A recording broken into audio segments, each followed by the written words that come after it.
মিথ্যা হলো সকল পাপের মূল। সব সময় সত্য কথা বলবেন, সব সময় সদা সর্বদাই সত্য কথা উচ্চারণ করবেন। কখনোই মিথ্যার আশ্রয় নেবেন না, কখনোই মিথ্যা কথা বলবেন না, কারণ মিথ্যা কথাটা হলো একটা কবিরা গুনাহ। অতএব বন্ধুরা আমার, বাবাজিরা আমার, ভাইয়েরা আমার, কখনোই মিথ্যার আশ্রয় নেবেন না, কারণ মিথ্যা হলো সকল পাপের মূল।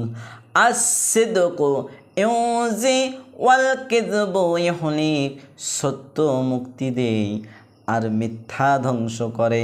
আপনি যখন সর্বদা সত্য কথা বলবেন, আপনি দেখবেন সকল কাজ থেকে বিজয় লাভ করবেন। আর যখনই আপনি মিথ্যার আশ্রয় নেবেন, সে মিথ্যার আশ্রয় থেকে আপনি কখনোই উপকার পাবেন না, বরঞ্চ আপনার জীবনে ক্ষতি বয়ে আনবে।